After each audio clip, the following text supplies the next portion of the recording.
আমাদের দেশের এই ফল বিক্রেতা বাবার ছেলে একটা সময় সামান্য কটা টাকার জন্য গ্যারেজে কাজ করত, আর আজ সেই ছেলের হাতেই পিএইচডি ডিগ্রি তুলে দিলেন ভারতের রাষ্ট্রপতি দ্রৌপদী মুর্মু।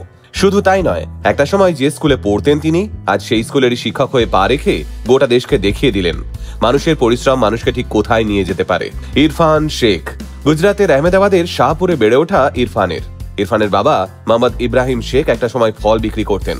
সেই ফল বিক্রি করে কটা পয়সায় বা আয় হতো মানুষটার, তবুও ছেলেকে পড়াশোনা শিখিয়েছেন তিনি। ছেলেও অবশ্য বাবার সেই অক্লান্ত পরিশ্রমের দাম দিয়েছে, আর তাই ছেঁড়া কাঁথায় শুয়ে বড় হওয়া ইরফান আজ বাবা মাকে সঙ্গে নিয়ে অট্টালিকায় রাতের ঘুম ঘুমোচ্ছেন। কিন্তু কিভাবে একজন সাধারণ ফল বিক্রেতার ছেলে একজন গ্যারেজ মেকানিক আজ রাষ্ট্রপতির হাত থেকে পিএইচডি ডিগ্রি পেলেন? আসুন আজকের ভিডিওতে শুনে নি সেই অসাধ্য সাধনের গল্পটাই।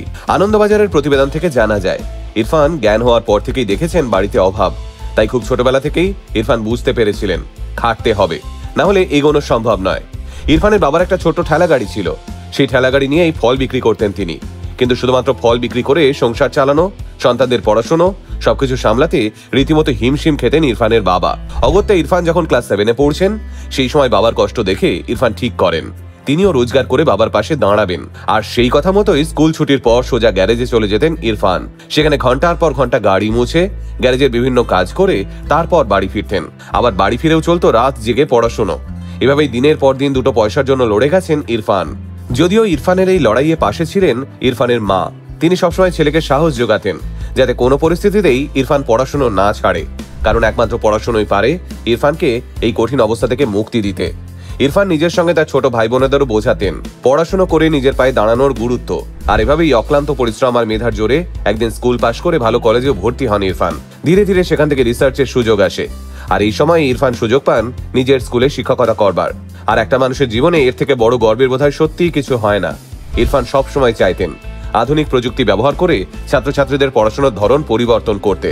আর তাই গুজরাট বিদ্যাপীঠ থেকে 3D অ্যানিমেশনের মাধ্যমে শিক্ষাদানের কার্যকারিতা নিয়ে গবেষণায় মনোনিবেশ করেন ইরফান। পিএইচডি শেষ করে বিভিন্ন স্কুলে 3D অ্যানিমেশনের মাধ্যমে পড়াশোনা করার জন্য শিক্ষার্থীদের উৎসাহ দিতে শুরু করেন তিনি, যার ফলে শিক্ষার মানও উন্নত হয় আর ছাত্রছাত্রীরাও পড়াশোনায় উৎসাহ পায় এবং তাদের সার্বিক ফলাফলও ভালো হতে শুরু করে।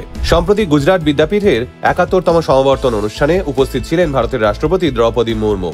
তিনি ইরফানের হাতে তুলে দেন পিএইচডি ডিগ্রি। ইরফান জানান, ছোটবেলা থেকে কষ্ট করা আজ আমার সার্থক। আমি ভবিষ্যতে সেই সমস্ত ছেলে মেয়েদের জন্য কাজ করতে চাই যারা একটা সুযোগের অপেক্ষায় বসে আছে। ইরফান তার এই সাফল্য তার বাবা মা এবং শিক্ষকদের উৎসর্গ করেছেন। তবে শুধু ইরফানই নন, তার ছোট ভাইও গুজরাট হাইকোর্টের একজন আইনজীবী। তাই আজ বোধহয় সত্যি সত্যি ইরফানদের বাবা মোহাম্মদ ইব্রাহিম শেখ এবং তার স্ত্রীর বাবা মা হওয়া সার্থক, কারণ তারা কষ্ট করে যথার্থই সন্তান মানুষ করেছেন। আসলে অজুহাত দিয়ে বসে না থেকে যারা খেটে সফলতা ছিনিয়ে নিতে জানে, তাদের জীবনও কখনো নিরাশ করে না। তাই খাটুন। মনে রাখবেন, একটা মানুষের আজকের দিনটা খারাপ যেতে পারে, গোটা জীবন নয়।